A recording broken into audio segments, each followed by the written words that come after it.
Hello, hello, hello. Welcome to the show. Now, 2/3 of the British population face being driven into fuel poverty by the beginning of next year. That's according to a new study by the University of York. Now, in a wealthy society such as our own, one of the biggest economies on the face of the planet, the fact that a large majority of the British population face being unable to pay their energy bills is clearly nothing short of a social catastrophe.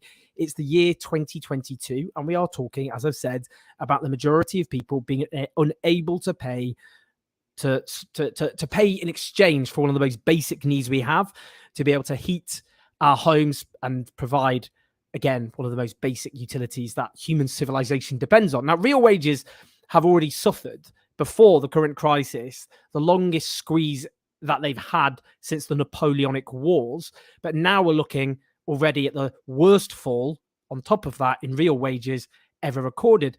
It's all right for some, though, isn't it? Record profits, of course, booming profits for the energy companies. And earlier this year, the UK hit a new milestone, creating the highest number of billionaires in its history. Now, looking at all of this, the government and their apologists will say, we've had a pandemic followed by a war. In fact, they keep saying that. They're sticking very clearly to that script. And clearly, both of those are huge shocks, which have caused a massive crisis. But there's something rotten about the structure of the British economy and British society. This isn't just a freak weather storm, which the government has limited options to deal with.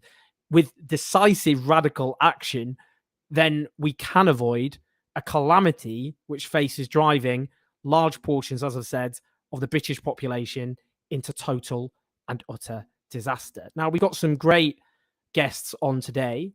Later on, we're speaking to a brilliant representative from Don't Pay UK. That's a new campaign which has been set up urging people not to pay their energy bills.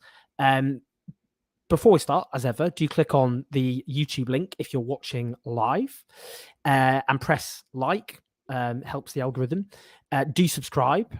We didn't do a show on Sunday. Sorry about that. Things have been pretty chaotic. As you see, I'm not even in my own flat.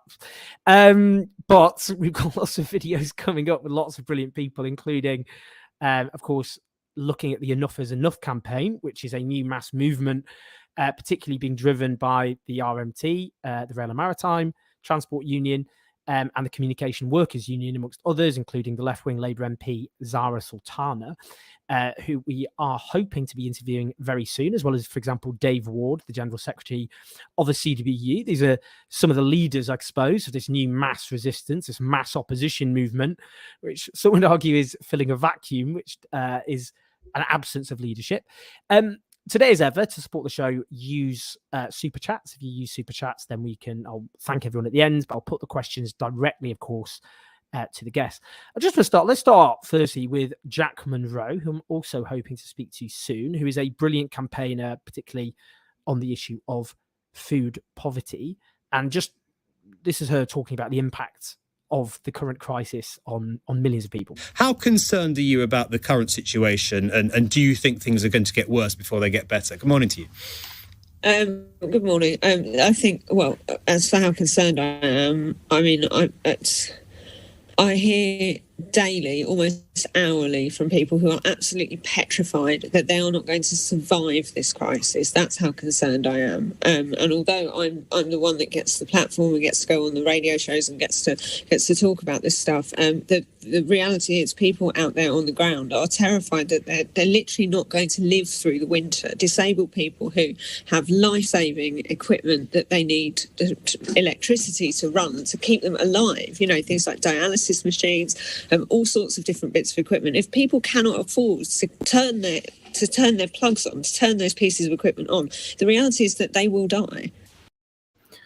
Sobering stuff there. Now, we're already seeing mass movements, I suppose, emerging. We're seeing people taking to the streets before the autumn and winter, where this looming social catastrophe obviously is going to hit British society. We can hear the thunder in the distance, and already people obviously suffering hugely in Britain. But let's just look at some protesters who marched on Scottish Power over, of course, the hiking of the energy bills that people are enjoying.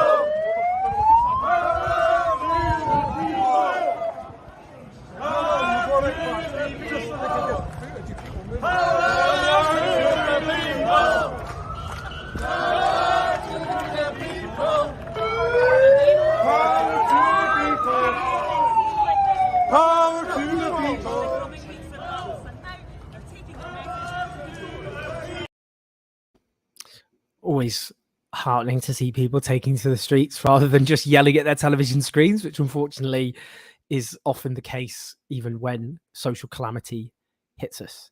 Now, we are very, very lucky to have joining us Miatta Fahnbulleh, the CEO, of course, of New Economics Foundation, who really are an absolute powerhouse of ideas about how we can change the economy, about how we can change society and build a society which isn't run in the interest of a tiny elite. Now, that's firstly great to see you. I just want to start just in terms of the government's arguments. They'd say, look, come on. There's been a massive pandemic, a once-in-a-century event in which obviously much of the world was locked down. That has consequences. And now we have as well, at the same time, the biggest war in Europe since World War II, with a massive impact, of course, on prices. What would you say, just in terms of, look, there's a crisis, that's out of our hands? Well, look, I think the root cause of the cost of living crisis that we're seeing now predates the pandemic. It predates the war in Ukraine. And like I keep emphasizing the point, the thing that makes this feel so painful is the fact that we've pretty much had nearly getting on for 15 years in which living standards have not budged, in which there has been a squeeze on people's wages. We already had a situation where 1 in 3 people were struggling to make ends meet. Half of kids were struggling to make ends meet. They were in families where they couldn't afford the essentials.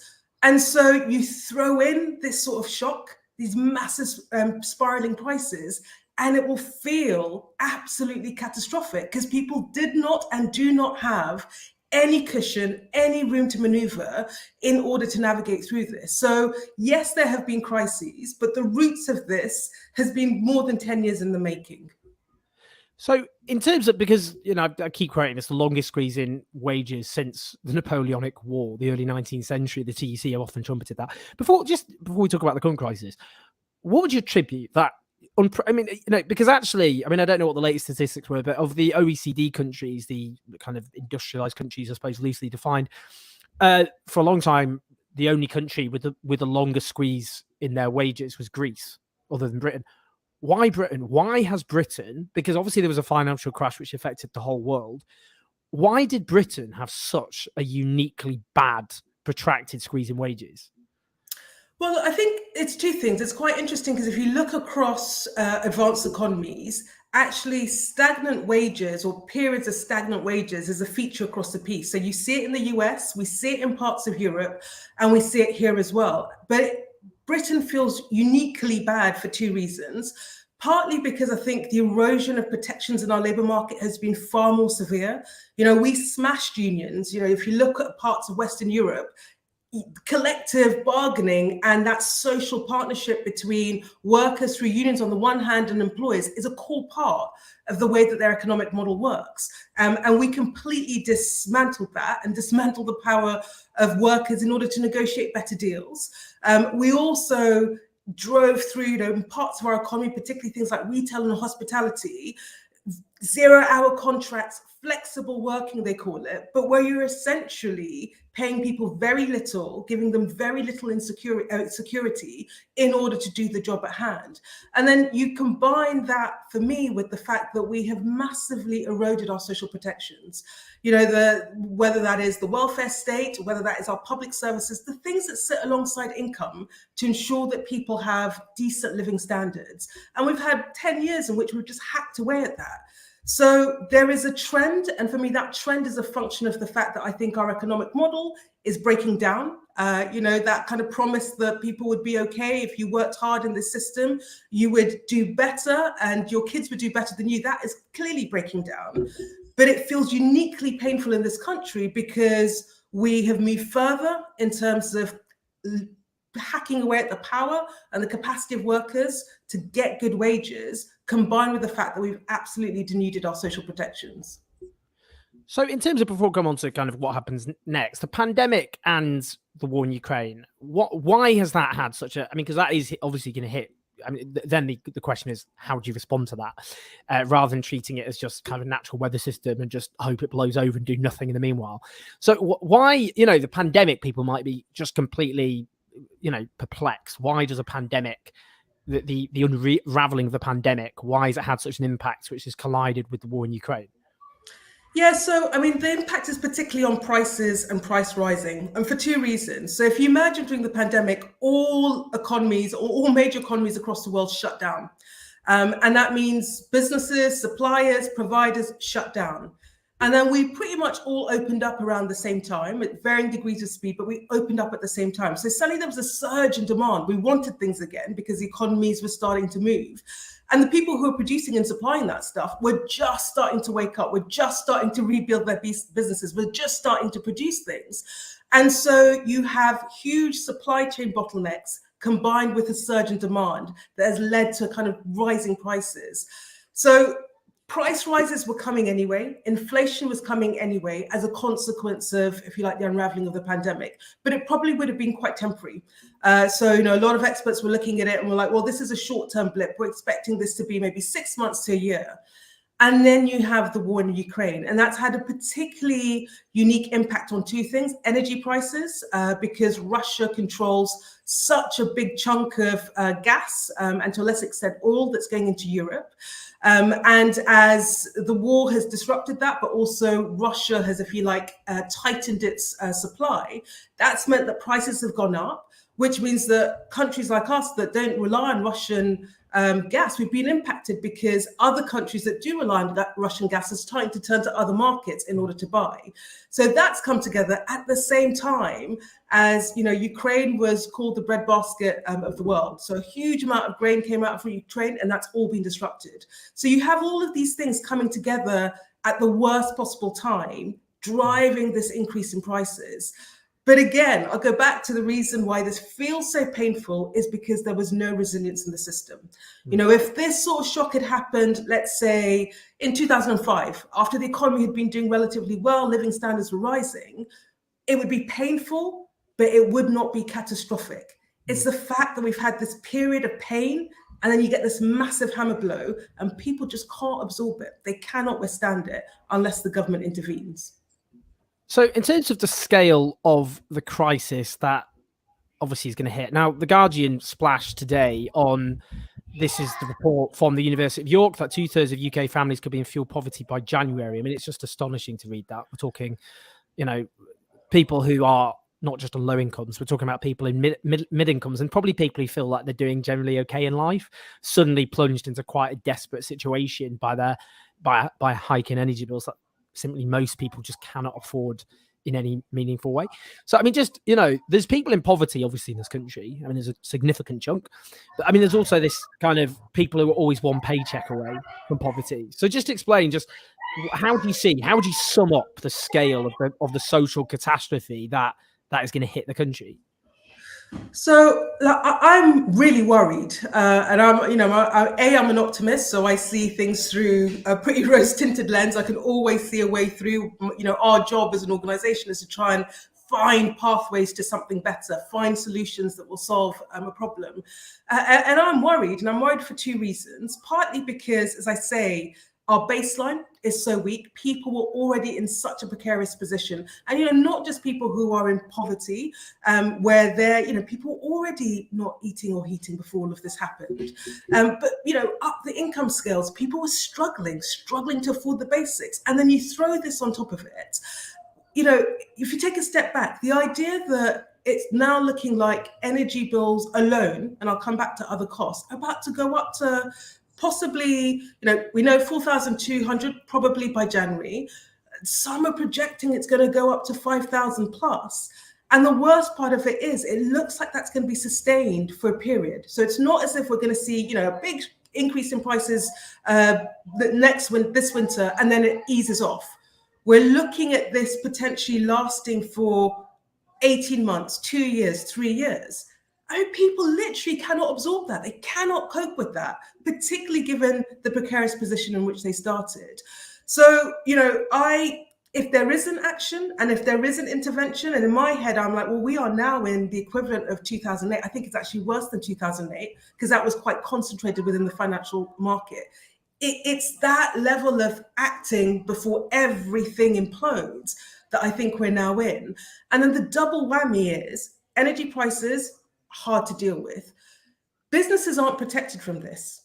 So a lot of businesses are also facing high energy prices. And at the moment, some are passing it on the margins, but a lot are trying to keep their prices down. They can do that for maybe 6 months. When you're looking at potentially a year or longer, they will start passing that on to consumers. We're already seeing the cost of consumer goods going up, and it's going to go up even further. So there's a double squeeze that's coming. And then you chuck in a recession that might last for 5 quarters. And we have the perfect storm. So, you know, what I'm finding terrifying is that we can all see what's coming. And it is very scary. And I don't think that the government, I don't think the political class across the piece, but I certainly don't think the government has grasped this and are in the mode of almost pandemic mindset. That is the scale of intervention that we need, whether the impossible suddenly becomes possible overnight. And that realization, that click needs to happen, and it needs to happen fast, because the longer we delay, the deeper and the more painful this crisis is going to be. So before coming to Labour's response, the Conservatives, Liz Truss is going to become our Prime Minister. Make your peace with it, whether you like it or not. Rocking the fetal position, dribbling if you like.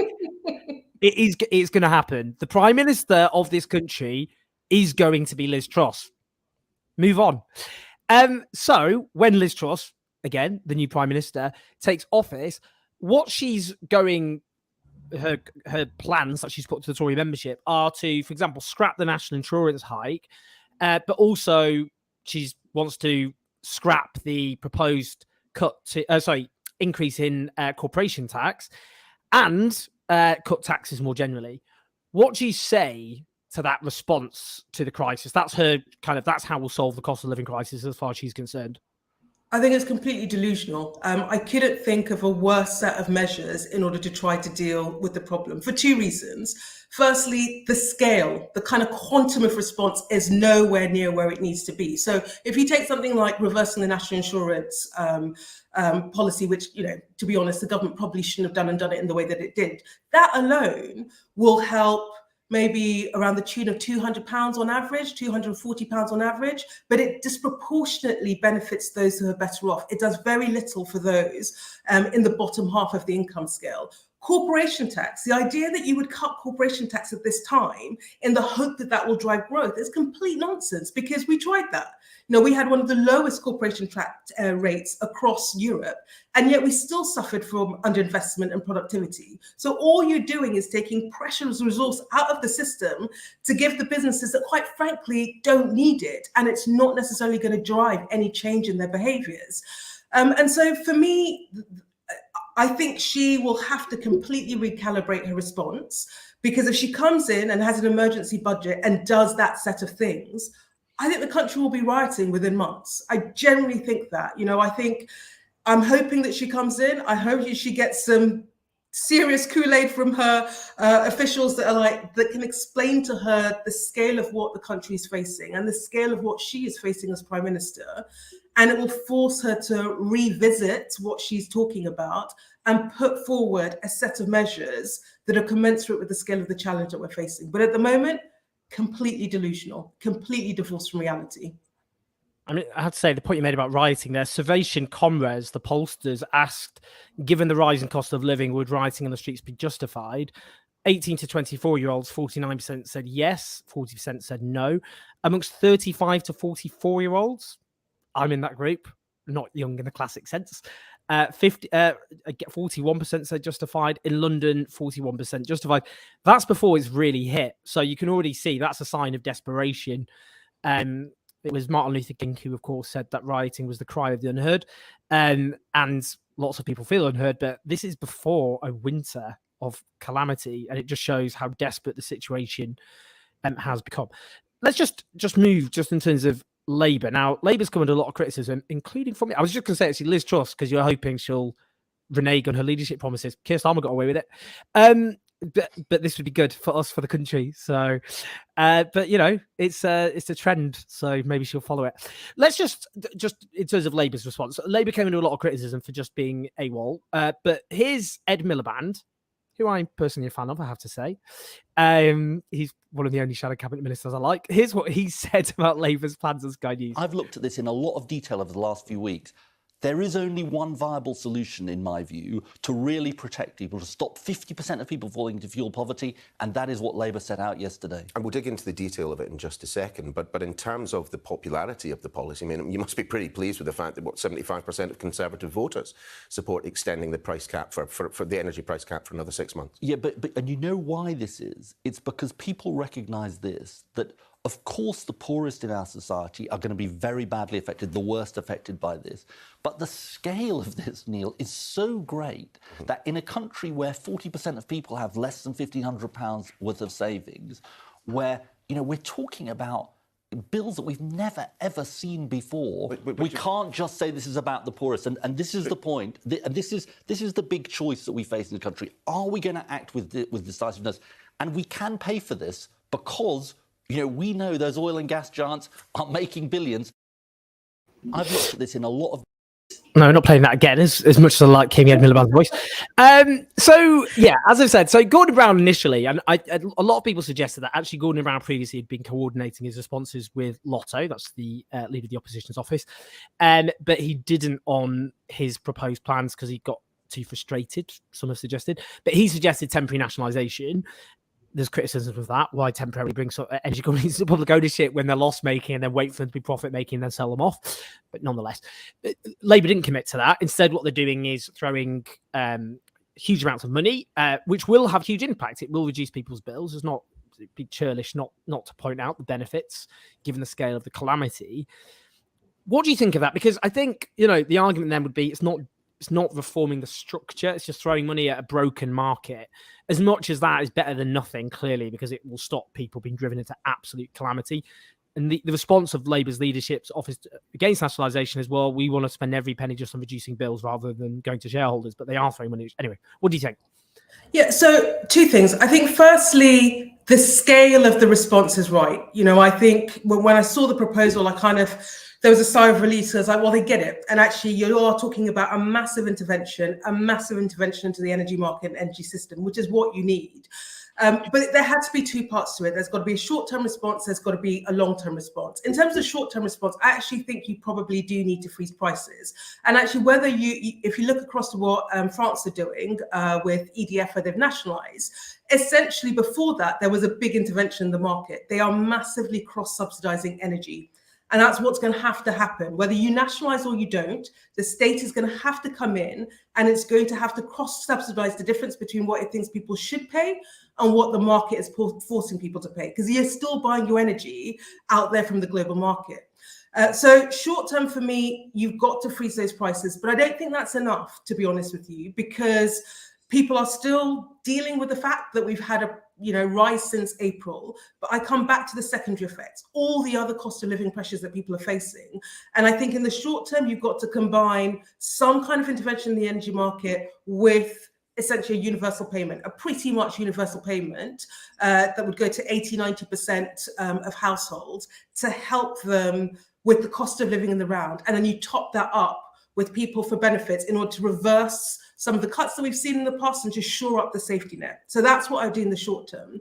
But in the medium term, I agree with you, there has to be a reform story and a massive reform story.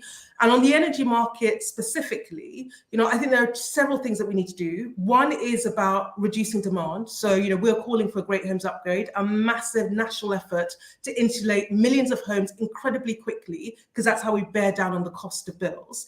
I think secondly, you've then got to look at the structure of the energy market, which has been broken for a really long time. I worked on energy policy many years ago, and actually worked on a policy which was freeze energy bills and reform the market, which has come back again several years later. But you've got to reform that market. It's absolutely broken. And my view is that something is essential, something as fundamental as energy, where you don't have a choice about whether you use electricity in this day and age, or you shouldn't have a choice about whether you heat your home and heat your kids in your home. Like, those should be absolute essentials. And I think they should be in common ownership. They shouldn't be in the private market, which has, I think, broadly failed to deliver that basic thing for people at costs that are affordable. I think the question is how you get there. I think for me, as we transition to renewables and clean energy, my view is that actually, if we're going to take ownership of something, we should be taking ownership of the green energy sector of the future, so that we are pumping the market. We're creating cooperative energy providers that are owned by us, the users, the consumers, the people, and they are pumping the market with renewables, almost pushing the big fossil fuel companies out of the market, because renewables will be cheaper, particularly if we delink them from gas, and we take over the market that way. And actually, if you do that and you combine that with the fact that you say, look, we intervene in the market in the short term, and we're going to cap profits. We're going to cap profits of the oil and gas producers. We're going to cap profits of the retailers. They will exit the market. And you create a public sector operator that takes on their customers, passes it on to the cooperatives. So there is a way that we get to an energy market that's owned by us. And for me, that is part of your long-term structural answer. But in the short term, however you cut it, a government is going to have to step in. They're going to have to spend billions. They're going to have to use their balance sheet in order to protect people from energy prices out there in the market. Finally, because we always appreciate people have to juggle kids while we to talk to us, so thank you so much. Just finally, Tad, well, there's a couple of just final things. One from Tad Cantwell, who asks if you could elaborate on how the UK is affected by the shortage of gas supplies elsewhere to the British economy. I just find it, I don't know, maybe this is kind of like maybe a bit of a put your politics hat on, but I mean, surely, Liz Truss hasn't committed to the sort, she's just going on about tax cuts. She's not talking about intervening. And she's also talked about, resisting handouts and all the rest of it. Do you not think politically it's going to be absolutely impossible for a government to preside over 45 million people in its own country, many of whom vote for the Conservative Party, being driven into fuel poverty? And therefore, something's got to give, because, as I've said, if you've already got millions of people essentially supporting riot or thinking rioting is justified as is, what on earth is going to happen to this country if action isn't taken? So, yeah, just those two quick questions. Well, however you want to answer. So the question on the gas market, simply because if, for example, Germany is no longer taking its energy from Russia and buying its energy from Russia, and it's turning to the global markets, turning to other countries in Asia, for example, to buy its energy, that's going to increase demand for that energy and push the prices up. So even though we have no links, we only use a tiny proportion of Russian gas and oil, the fact that the gas and oil that we do use is suddenly in high demand is going to push up the prices of it. On the politics of this, I'm pretty confident that there's no way that she holds her current position, not unless she wants the government to collapse, not unless she wants people to kick off in a massive way. And, if you look at what's happening in other countries, so interestingly, we talk about France. France was the first mover because they could see where this was coming, and the decision to essentially say to the major energy producer, we're going to cap. You can't charge more than 4%. And in the end, they took a massive hit. So they fully nationalized it. But look at what Spain's doing. They've just asked for permission from the EU in order to essentially cap energy prices. Portugal are doing the same. Country after country that's exposed to this is going to do the same. And the idea that our government would sit there and watch this play out, because it's not just the social impact. It's not just the pain and suffering and misery that will be out there in the country. It will also have a massive knock-on effect on the economy. So they're talking about growth. If you strip people, if the people have no disposable income to spend in the economy, what's going to happen to businesses, the people apparently they care about? So even by the metrics of the things that they say they care about, you want to prioritize us being a global Britain, a growing economy. You starve your people, you freeze your people, that has a massive effect on the economy. That has an effect on your workforce. So however you cut it, there will be a reality check. My worry is how long that takes. I hope that's a matter of days, that, she comes in and she sees what's happening and she's advised and she takes that advice. But if she holds her position, it's more pain, but it will turn. It will turn, because I just think she'll be under far too much pressure. And I think people will mobilize. The campaign Enough is Enough, for me, struck a chord, because people cannot tolerate anymore. They've had enough. You can't keep squeezing people year on. And it's okay. At some point, people hit that wall. And I think they're about to hit that wall. So there will be huge pushback, and the government will have to turn. Yeah, so thank you so much as ever. Honestly, always brilliant, absolute fountain of knowledge and wisdom. And obviously, the New Economics Foundation do. So I often quote them in my columns just because the research that you guys do is just absolutely invaluable. Really, a light in the darkness. So thank you so much for joining us. I'll let you get back to your family rather than having Amazing. Thanks for having me. Lots of love. Speak to you soon. Take care of yourself. Take care. Bye bye. Great stuff as ever. Now, before we talk to our next guest, who I'm very, very happy to, delighted to have actually, from Don't Pay UK, who are a mass movement to stop people, to encourage people not to pay energy bills that, well, a lot of people can't pay anyway, if we're going to be honest, but we'll talk about that. Yeah, as ever, thank you for supporting the channel for those who do. Now, lots of people find it harder to support the channel because there's a cost of living crisis. So we have message after message of people being very appreciative, but saying they can no longer support us because they have no money. But our costs have gone up because, for one thing, our brilliant videographer, who we are taking to Labour conference, Tory conference, and doing videos about the cost of living crisis, union rates have gone up, and we always said we'd pay union wages. So if you want to, and also the Tories are this year, I think they're doing this because we did a video last year. I don't know if you saw our video behind the scenes at Tory Party conference. Tory ministers did no like me running after that. I mean, they generally just ran away. But it was entertaining. Do watch it because it was funny.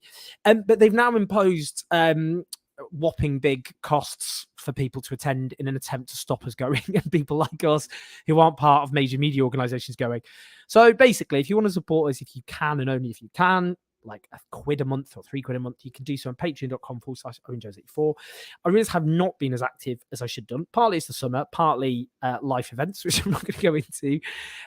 Things are just, life. In the words of the great philosopher, Desiree, life, oh life, oh life. And also obviously keep supporting us on using Super Chat, like Tad Camwell. But also, we've got Zara Sultan to come, Dave Ward of the CWU to talk to us about Enough is Enough. So before I bring in our next guest, actually, let me just quickly mention Enough is Enough this week launched. Enough is Enough, as Miatta just mentioned, is a mass a mass movement to put on an alternative, given the Labour leadership are not doing so, bringing together trade unions, left-wing MPs, community organisations, setting up grassroots organisations across the country. Tribune, the brilliant progressive magazine, is involved, and they've really struck a chord. Mick Lynch, who's become a superstar, he's the great working class leader of our time right now, the leader of the RMT, the Royal Maritime Trade Union. They're already trying to get at him and smear him because he's so effective. Let's just hear Mick Lynch talking about Enough is Enough. What we're seeing across the country, I addressed a meeting of thousands of people last night. I addressed a massive one in Glasgow on Tuesday. There is a wave of reaction amongst working people to the way they're being treated. People are getting poorer every day of the week. People can't pay their bills. They're getting treated despicably in the workplace. I think there will be generalised and synchronised action. It may not be in the traditional form, but we've seen the post office workers and BT. We've seen bus workers in London out on strike tomorrow and over the weekend. I think there is a massive response coming from working people because they're fed up with the way they're being treated. There it is. Obviously, if you're not following Enough is Enough, do you follow them on Twitter, Facebook, Instagram, all the rest of it? But they're not the only game in town. And we will, as I said, have lots of interviews because we want to support Enough is Enough, obviously, and give them the support that they need, encourage everyone to support them. We're going to talk now to Lewis here, who's joining. You're in the Northeast, is that right? Let me get this absolutely right before I mess up. Northeast? Yeah, East Yorkshire. So, yeah, technically Northeast. East Yorkshire. Yeah, that'll take so Lewis Ford. Now, you're a big support of Don't Pay UK, which I think kind of does what it says on the tin. But just explain a little bit about what campaign. Yeah, exactly. What? Give us a summary. How did it come about? What's it all about? So I can only really say about my involvement. So I became involved 3 weeks ago after seeing various social media posts, kind of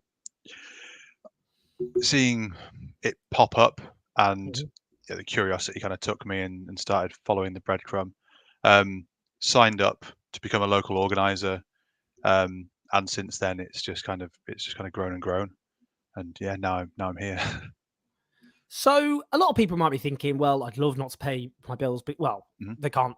We've already mentioned 45 million people face being able to fuel poverty, but they might be like, the bailiffs are going to come round So, or I'll be taken to the courts, or my energy will be cut off.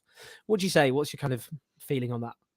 It's not as straightforward as that, is it? I mean, most of us are already in debt. Most of us know how debt works. So it's not going to be as straightforward as October 1st, cancel your direct debit. October 2nd, bailiffs fitting a prepay meter. It's more nuanced than that. I think the main message, really, the one that I kind of like to kind of repeat is some of us are choosing not to pay, whereas a lot of us cannot pay. That's the overall thing, isn't it? We're trying to stand with people who can't pay, so we're saying don't pay to help people who can't pay. So, I mean, about 100,000, is that right? About 100,000 have signed up. I mean, what do you think about that? Just the fact, that's a lot of people signing up to civil disobedience we're talking about here. Yeah. I mean, imagine that number marching on London. That'd be something to witness, wouldn't it? And it's people from all walks of life, all over the country, and it's something you can do alongside everything else. You don't have to organize buses, get down to a single city. So the number itself, I mean, that's only the beginning. We've got to do this however many more times now to get to that million pledge. So, I mean, because we had, I mean, I think back to the poll tax movement. My parents were part of that. In fact, as a wee whippersnapper, should say wee Ben, because I lived in Scotland at the time. I was taken to Glasgow, and I remember I started a chant. I didn't know what the chant meant, but I started a chant. I think it was like "Stop the poll tax." I was given a placard, and out of pity, people started chanting it. Anyway, that was my proudest political moment to this day. But millions of people refused to pay the poll tax, obviously, back in the day, and actually it had a big role in taking down Margaret Thatcher. So I don't know. I mean, do you see this as partly kind of like, kind of like inspired a little bit by that experience, I suppose? Absolutely. I mean, it's a proven method. You're always told to vote with your wallets if you don't like a business. It's being used repeatedly. You don't have to shop here. Well, okay, then we don't have to shop here, but there's no alternative to energy companies. You used to be able to shop around it every year and get a better price. Now we're being told not to shop around because the price we're going to get is terrible. Do you just, I mean, what's your own, if you don't mind, it's quite a personal question, but your own personal fears about just, we're looking at, energy bills of maybe 4,500 quid on average. So actually that means some people will have higher energy bills than that. What's just in terms of your experience with people, people your community, what do you say? My predicted energy bill for January is £987 for January. That's 1 month. I've paid that in a year. So to have that for 1 month, and then obviously it's going to get to April, and by the time it gets to April, it starts getting warmer, the price will go up again, and then we'll get to July again, and the price will go up again. So that's my fear, is that we keep paying and it keeps rising, and if no one does anything about it, it's just going to keep going until we've got, as Miatta said, people are dying. People are going to die, and I think you quoted Jack Monroe earlier, who said, she's being spoken to about people who, when they can't pay it, they're going to die, and it's the vulnerable, it's the disabled, it's the elderly. They're always the ones first to suffer, and if we don't stand up and do something about it, then we just had 2 years of pandemic where we've had our vulnerable people in society thrown under the bus. So we can't keep leaving them behind. So just finally, what would you say to people who might be worried or anxious about signing up to the campaign? Maybe what made you do that final step to doing it? What would you say to those people? So we're only going to take action if there's 1 million pledges. So we're only doing this if there is mass support. So the whole point is that they cannot take action on that many people.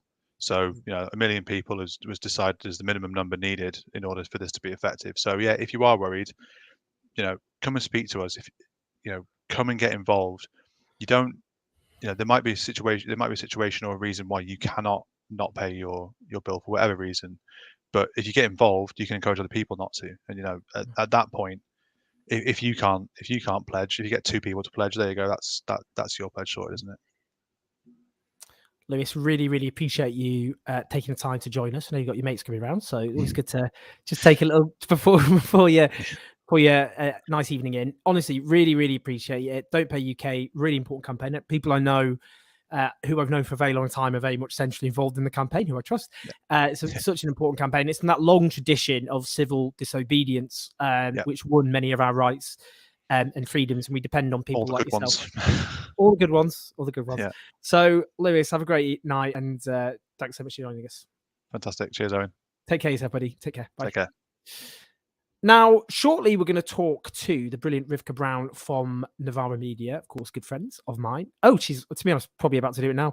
I'll just, before we bring her in, if you're watching, obviously, as ever, press like and subscribe. Do you know what, Rivka? I saw you appear. You might as well drag you in now. I was going to do something else. But... Wow, this is such a different experience to being on Tisky. We're really just rolling with the punches. Yeah, just sod it. It's just play it. It's chaos here. Total chaos. Tisky, obviously, very slick, organised affair. Michael Walker being, I think, slick and organised is how I'd sum up Michael. Yeah, good summary of it, yeah. Me and Michael went to Margate Pride at the weekend. We both recovered, I think. I think we both look quite fresh now.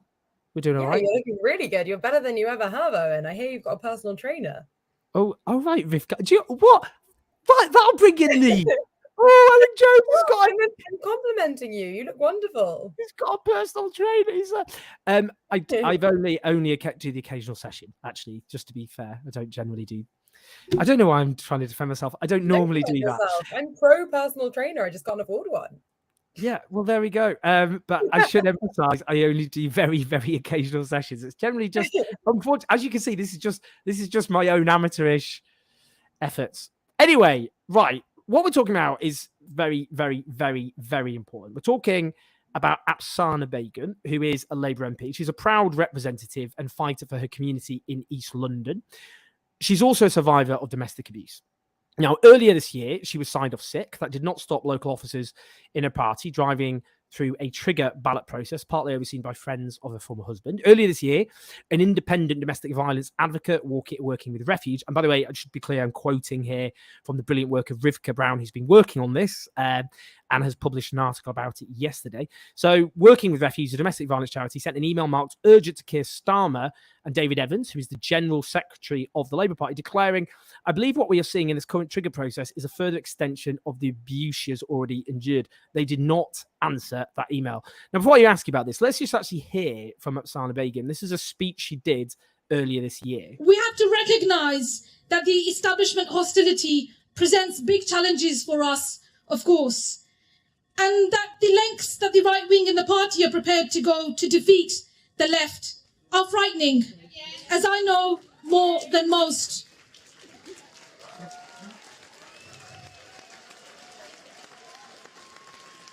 As a survivor of domestic abuse, facing vexatious charges, the last 18 months of false accusations, online sexist, racist and Islamophobic abuse and threats to my safety have been exceedingly difficult. We love you, Apsana. And I'm still having to cope with such things on a daily basis. As such, it's been really hard for me to speak out, actually, and about what I've had to go through. And it goes beyond this summer, actually, and it goes beyond the last few years since being elected. I felt like I've been on the run and at risk around a decade now. I know what it feels like to feel powerless and constantly afraid. And I've known what it feels like to feel completely alone. But I don't want to tell a story of victimhood or hopelessness. Because around 5 years ago, I heard this person called Jeremy Corbyn saying things that made sense and offering an alternative vision for the future, talking about socialism. And comrades, it's this solidarity that has kept me going. It's this solidarity that has inspired me. So, Rika, just explain a bit of the background of what's happened with Apsana. So tell me about in terms of, how this all started, I suppose. Yeah. It's very difficult to encapsulate the whole kind of trauma that Apsana has been through because, as she says, it's been going on for almost a decade. So really the story begins in around 2011 when a young Apsana Begum meets Ehtisham Haq working in the office of the then mayor of Tower Hamlets, Lutfer Rahman. The pair start a relationship. Apsana at this time is caring for her very unwell father and is very vulnerable. They then elope. He's a bit older than her. He's also been twice divorced. And so the relationship is quite frowned upon by her family, from whom she then becomes really alienated. The relationship, as she later describes, then takes a very sinister turn. He, according to Apsana, becomes kind of coercive and controlling of her. And 2 years later, their marriage ends after she flees him. Now, it's after this that Apsana, who's freshly out of what she describes as an abusive relationship, happens upon a momentum picnic where, having been told for years that she wasn't worth anything, that, that being made to feel small in, her personal life, she's told that she can actually be something, and that a young, hijabi Muslim woman from a working class family can actually make a difference in her community. And as she describes in the video that you've just shown, she was inspired by Jeremy Corbyn to kind of get involved in the Labour Party. She becomes involved in her CLP in Tower Hamlets, then becomes, I think, one of the kind of executive members of it. Then, as we know, stands for election in 2019. Now, during this time, her ex-husband, Ehtisham Haq, has also been a Labour councillor and seems to be following her around wherever she goes. So whether that's momentum meetings that she's chairing or later hustings for the general election selection campaign, he's there, often being disruptive, laughing at what she's saying, refusing to leave when people ask him to. And a lot of people are very confused about this because they're like, who's this guy that seems to be following Apsana around? And the thing is, like she says in the video that you just showed there, she doesn't tell anyone who he is because she's ashamed and she's afraid that no one is going to believe that this is the man that she used to be married to and who she says was abusive towards her. The thing is, at some point, she decides to go public and she starts to tell people in the run-up to her election in 2019 about what's happened and who this man is. So from the moment she enters Parliament, the Labour Party knows full well exactly who Ehtisham Haq is and the kind of danger that she says he poses to her. Now, the fact that she's won election in Parliament doesn't actually end the story. It's not that, Ehtisham went after her, but then kind of gave up after she was elected.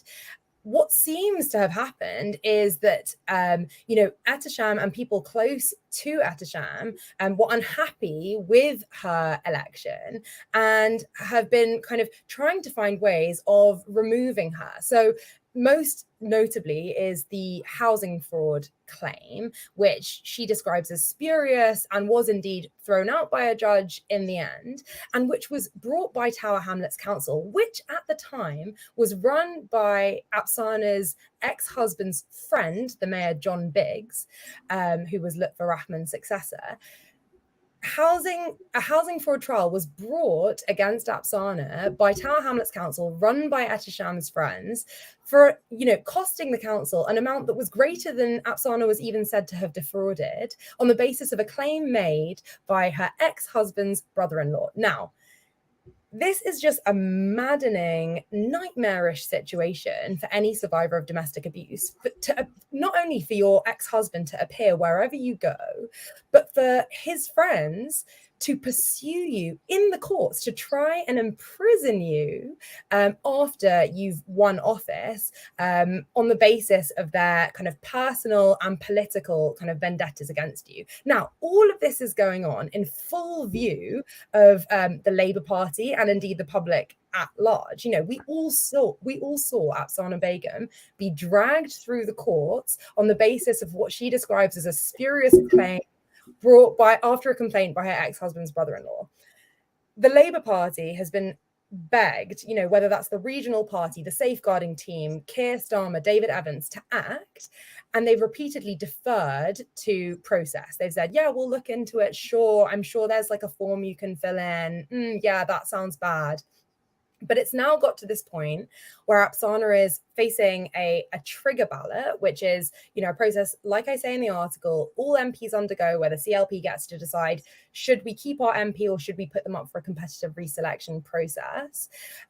She's undergoing this process, which has been overseen by friends of her ex-husband, despite the fact that for half of that trigger ballot process, she was hospitalized and later, off sick because of her mental and physical breakdown, which has been triggered, as a domestic violence expert has said, by her treatment by the Labour Party. This should be like a national scandal. And yet it's like absolutely nowhere in our media that the Labour Party and the country's only hijabi MP is signed off sick because of domestic abuse, which the Labour Party has been perpetuating, according to a domestic violence expert.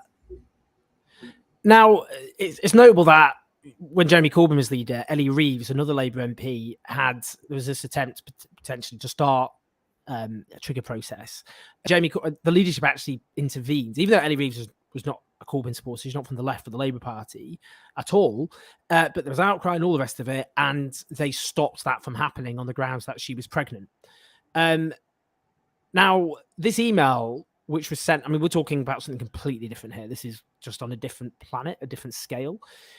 This email sent by, as you talk about in this brilliant piece, about an independent domestic violence advocate working with Refuge, saying that the current trigger process, they see it as a further extension of the abuse she's already endured.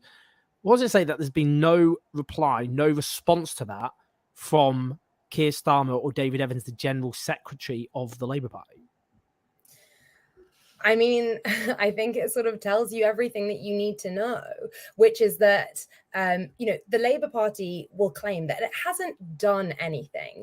Keir Starmer hasn't been actively abetting what's been happening with the trigger process. He hasn't been kind of supporting any of the CLP or regional kind of Labour Party officials to continue, Apsana's treatment through the trigger process. He's just not done anything. And this is precisely the problem. What culpability does one have when one knows what is happening to your MP in their constituency, that you've been told that this constitutes an extension of the abuse that they've suffered in the past at the hands of their ex-husband, allegedly, and you still do nothing? I think this is like something that Mish Rahman, who's a member of the NEC, Labour's National Executive Committee, describes as hiding behind process. Others might describe it as kind of bureaucratic or procedural violence. It's the use of process and the kind of deferral to kind of, why don't you talk to our safeguarding team about this? Why don't we refer you to kind of this form that you need to fill in or this complaint that you need to submit, as a way of executing kind of violence against a sitting MP? Yes, Keir Starmer and David Evans haven't done anything, but that's precisely the point. So, it's a facile comment, but it's true. If this was an MP on the right of the party, all hell would break loose. If this was under Jeremy Corbyn's leadership, just imagine. Yeah, we don't have to imagine, Owen. Like this did happen in 2019. Luciana Berger quit the Labour Party in February, claiming that she'd faced a campaign of bullying and harassment in her constituency in Liverpool, and it catalysed the creation of Change UK. Rest in peace. It's exactly. It was a major crisis for the Labour Party when Luciana Berger quit because of harassment and what she claimed was kind of anti-Semitic treatment in her constituency. We now have an MP who is signed off sick, who is admitted to A&E after treatment within her CLP, which the Labour Party had been warned of multiple times, and which not only that constituted an extension of this like horrific trauma which she says that she's been through, and it's basically not being picked up at all. In fact, we've seen right-wing commentators mock journalists from Novara Media, like my colleague Moya, for example, for trying to raise this issue by saying like, this is a ridiculous kind of thing to be suggesting should be higher up the political agenda. This is like a passing kind of internal like Labour Party beef at best. And this is the problem. Because it's so complex, because we're talking about constituency Labour parties and party rules and trigger processes and kind of boring internal bureaucracy, it's really easy for the national media to dismiss this as kind of either boring or factional or not worth paying attention to. No, this is about a woman who says that she has survived domestic abuse that is, a domestic violence expert says, ongoing as a result of the Labour Party's actions. This is nothing to do with kind of processes and due processes, which is what, Keir Starmer and David Evans would have us believe. This is a process, we can't do anything about it. No, we're talking about a survivor and a party that one person says, one expert says, is perpetuating her abuse. Now, Jess Phillips, who's a very prominent Labour MP, and her background is partly in the domestic, the domestic violence sector, violence against girls and women sector. And obviously that's something she talks about a lot. Now, she's been challenged about this, and she tweeted quite defensively, calling herself a friend of Apsana Begum. I'm just interested in the role she's had, or maybe the alleged role behind the scenes, and what you think about kind of her, should she be public? Yeah. Well, I mean, I kind of think you've captured it, which is that, Jess Phillips, who's the shadow minister for domestic violence and safeguarding, has, there is no doubt that she has in private supported Apsana and made representations to the leadership about their treatment of her. That is kind of indisputable, and I'm sure she would corroborate this. And in fact, I think on Twitter she did kind of say that in private she's been supportive of her. She also added, I think, in that tweet, this is, between me and Apsana. This, I think, is where the problem lies.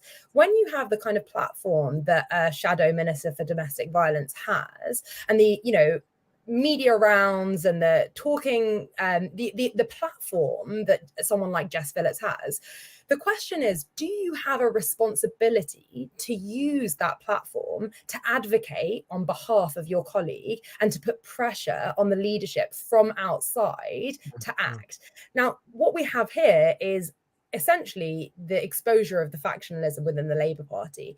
The reason why, many people would say, the reason why Jess Phillips is not more clearly and publicly, advocating on behalf of Apsana Begum in the same way that she is in private, is because she doesn't want to be seen to undermine Keir Starmer's leadership.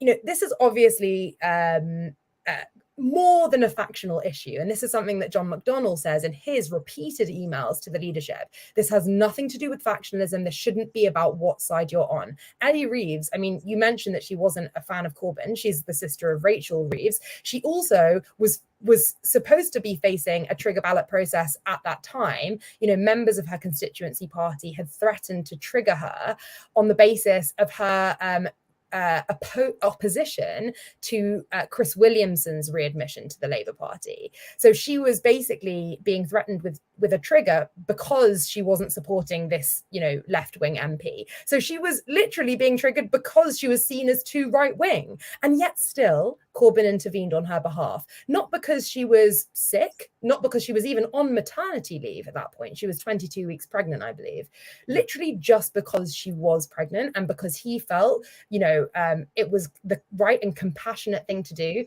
to waive the very stressful trigger ballot process on her behalf, despite factional differences, despite the fact, as I say, she wasn't even formally off sick or on maternity leave. And I think, what this speaks to is the kind of ruthlessness of the party right. The party left has demonstrably shown compassion to the party right on appropriate occasions. The party left has no such compassion. It's funny, in the Ford report, one of its recommendations that Martin Ford QC makes is compassion training. Now, this is interesting because obviously Keir Starmer's response to the Ford report was that all of the problems described were a Corbyn problem. But I'm not sure I can think of anyone who's more in need of compassion training than Keir Starmer. Well, can you give compassion training to a robot? It's difficult to say. It's a tricky question, We'll have isn't to it? ask Elon Musk. Yeah, I mean, let's go back to whoever has created, whichever mad scientist produced this intriguing experiment called Keir Starmer. Rivka, that was a brilliant exposition of a truly disturbing and quite harrowing case, actually, which speaks a huge amount about, obviously, the treatment of one of the few Muslim female MPs in Parliament, about about who matters, according to the media commentariat and other Labour MPs, and who doesn't. But Apsana deserves our solidarity. She's a brilliant fighter who's gone through so much and yet has given a voice to people who are dispossessed and don't have a voice in British politics. And, you know, it is gruesome to see what has happened. And people have made, actually, in the comments, noted in Tower Hamlets, and she represents a constituency in the borough of Tower Hamlets, that the party Aspire, which was set up by Lutfi Rahman, who also won the mayoralty in Tower Hamlets, that, you know, if you end up with Apsana Begum being kicked out, then Aspire may well have a good chance of unseating whoever replaces her because of the anger that could produce among large sections of the electorate in her constituency. Anyway, Rivka, it's been an honour. I will see you soon, I am sure. Lots of love and enjoy your Thursday evening. Lots of love. See you in a bit. Bye-bye. Great stuff from Rivka. And obviously, do you follow her journalism as ever? Now, finally, one of my big bugbears, one of the things that drives me to total destruction is the scapegoating, the blaming, the demonizing of young people for being hammered for so many years under this government. That they are somehow to blame for their plight, that they're lazy, they don't have enough graft, they don't have enough, you know, that the reason they're struggling is because it's all their fault. Now, I bring this up because I was on the Jeremy Vine show this week, and a caller rang in who had quite a lot to say. Let's just hear what he had to say, and I just want to talk about my response. A lot of people like to go after young people and go on about how easy they have it. Young people have been screwed over for ages. Their living standards have been stagnating and falling, unlike previous generations who had a better lot in life than their parents. They're often driven into insecure works where they have to work all ridiculous hours just to live. I'm talking about Deliveroo, I'm talking about Uber, I'm talking about all these precarious jobs where people work massive hours and often get very little pay. They don't have the pensions of your generations. They don't have the security of jobs of your generation either. At the same time, they're often saddled with debt because they went to university, which has become a precondition in this country to getting many jobs. Their lives have become very, very hard. They're working very hard, but their wages are falling and have been falling for the longest period. Let's let Tony respond. Tony, what do you make of what Owen's just said? Hold on. When we bought our home, we saved, my wife and myself, we saved, and we put deposit down. We went into a house with nothing. All it had got was a cooker and a sink and a fireplace. Nowadays, when they want to buy a house, they want it fully carpeted, fitted kitchens, fitted bedrooms, and they want a 4x4 on the drive. Now, I live opposite a children's nursery, and I see parents turn up here at 8 o'clock in the morning, and they've got Mercedes, BMWs, expensive cars. So, Tony, I'm sorry. Home ownership has collapsed amongst younger people in this country, not because people have high expectations about having renovated properties. It's because house prices have risen astronomically, and the ratio between the average wage in this country and house prices has massively gone up. So it's just not possible to afford it. And I'm sorry, Tony, again, there's this problem in this country with a lot of political debates where people think the plural of anecdote is data. They think that they've seen something in their street or something, and they think that's British society. Well, I'm sorry, Tony, the evidence doesn't bear up what you're saying, because British workers work some of the longest hours in the whole of Europe, and younger workers in particular are driven into low-paid, often zero-hour contracts where they work lots of hours but get very little back. Now, where to begin? I did my best. If you're wondering why I closed my eyes midway through that particular segment, it's because when I have to listen to people talking complete and utter nonsense, sometimes I just go to my happy place where I'm calm and peaceful. Yeah, I mean, for a start, you know, this idea that the reason that young people are struggling is they expect carpets. I mean, literally, that's what we're now reducing this debate to. Young people are so greedy and grasping; they want carpets. Where to begin? if he's living in an area full of BMWs, I would imagine he's in a very prosperous area because the average Brit does not have a BMW. There are millions of people who actually can't afford a car in Britain. Actually, a substantial chunk of the population can't afford cars. And of people who do have cars, often because they live in areas with very bad public transport, incidentally, they don't own BMWs. Now, I would imagine when Tony bought his home many years ago, the amount he had to spend on a deposit relative to the wage he was earning was much, much lower, because the reason that home ownership has collapsed, and let's be clear, home ownership rate for middle income young people fell from 65% to 27% over the last 2 decades or so, not because young people suddenly decided they wanted carpets, or they were all owning BMWs, but because house prices have spiraled out of control at the same time that many young people have suffered a squeeze in their real terms wages. Now, this is what young people have gone through, and it's very important that we make this very, very clear. Young people went through first the financial crash and then the ideologically driven austerity that David Cameron and George Osborne imposed on the population, which particularly hit young people. This is not to call for war of generations, incidentally. There were 1.9 million pensioners in Britain who live in poverty. It is also a fact that because disproportionately older people vote for the Conservative Party, the Tories ring-fenced support for older people, not least the triple lock in pensions. So the overall living standards of pensioners was protected. Home ownership actually went up amongst pensioners, and they benefited, of course, from a rise in house prices. Not so for young people, driven into a rip-off and unregulated private rented sector, where in, for example, the capital, they can expect to spend half their wages on rent, where they've been kicked out of those homes with very little notice, so depriving them of the ability to set down roots. If they want a council home, they can frankly whistle, because council home waiting lists span many years and are prioritised for those most in need, because we don't build the council housing that this country needs. Their youth services absolutely decimated across the country.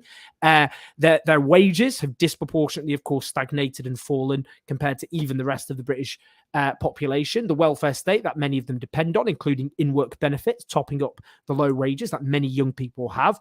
They've obviously faced terrible cuts, whether they obviously suffered real terms cut to their educations, from per pupil spending in schools and sixth forms. They were saddled with debt if they dared to dream to a university education from which all of society benefits. And if they're in the jobs market, they often face being in insecure 0-hour contract work, where they don't often have the security of knowing when they're going to work, and where they have to work all hours. They don't have the pensions and the other basic rights that workers did have and should have, incidentally.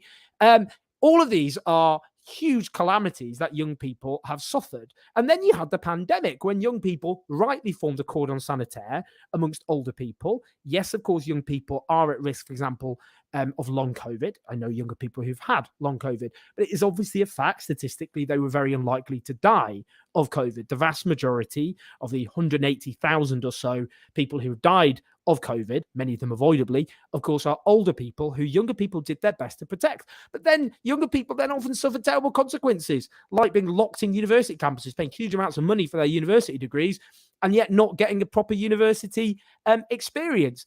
And now the consequences, of course, of the unwinding of the pandemic are the social consequences are disproportionately suffered by younger people. The triple lock pension, rightly protected, we should protect that. Older people deserve to be protected, but so do younger people. And younger people are not being protected. They're getting obviously disproportionately hammered by energy bills because they don't often have the money or the savings compared to much of the rest of the population. They're often in a rip-off private rented sector where they can't even pay. They're struggling to afford their rent, let alone their energy bills.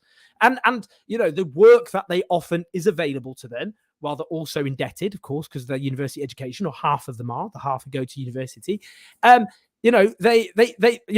of these things are a perfect storm that have enveloped the lives of younger people. It isn't their fault. It's the consequences of the Conservative Party and their policies and a broken social order. And it is, frankly, a disgrace for those relatively secure older people, and I'm not talking about those in poverty, the 1.9 million pensioners in poverty in this country, to come on national television, many of whom benefited from the post-war social democratic consensus of a stronger welfare state, of strong trade unions that had collective bargaining, because younger people have suffered the consequences of weak trade unions that aren't able to protect people. So the collapse of strong trade unions, they benefited, of course, many of those older people. And of course, those who went to university were not saddled with debt. You know, to come on national television and castigate and denounce younger people as though they're living the lap of luxury and the reason they can't afford homes is because they're demanding carpets. I mean, it's grotesque. It's sickening. It has to be called out. And that's why I'm raising it now, because frankly, it does my absolute nutting.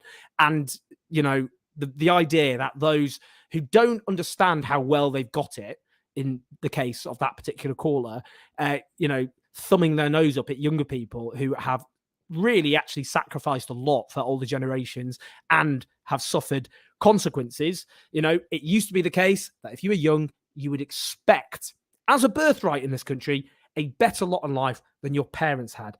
And that has been stripped away from younger people. And it's not their fault. It's not because they're lazy. It's not because they're work shy. It's because of a broken social order propped up by a Conservative Party, which has hammered and kicked younger people with wild abandon because they know, quite rightly, that younger people aren't going to vote for them. And do you know what? What will happen in time, and I'm absolutely assured of this in my own head, is those younger people, the millennials, the Generation Z, they're going to get their vengeance, and their vengeance will be justice. It will be a different sort of society. And I think we'll see that in the coming months. Enough is Enough, for example, and other mass movements that are already involved in things like climate justice movements, for example, Black Lives Matter, support for LGBTQ rights. All of this is going to come together, and those younger people are going to show leadership, courage, and determination. They've already shown resilience. They're going to show leadership because, frankly, many of them are fed up, and they don't think they should be treated like this anymore, and they don't, frankly, take very kindly to people coming on national television to suggest that they're in their state because it's all their fault. Rant over. Thank you very much. Anyway, I'm going to leave you all to it. It's been a long show. We've covered a lot today. We've got a lot of interviews coming up, including, as I said, with left-wing MPs, trade union leaders. We'll also talk to people, of course, outside the echo chamber. We are, like Conservative Party conference. We're going to Conservative Party conference, even though the Tories are ripping us off and making us pay some extortionate fee to go. Thank you for that, the Conservative government. We're also going to Labour conference, if they give me my press pass this year. I mean, if they don't, they are beyond belief. I have obviously applied for that, so we will see how that goes with our brilliant videographer, and we're going to do videos about the impact of the cost of living crisis on ordinary people in this country as this autumn is obviously on us. Not that long now.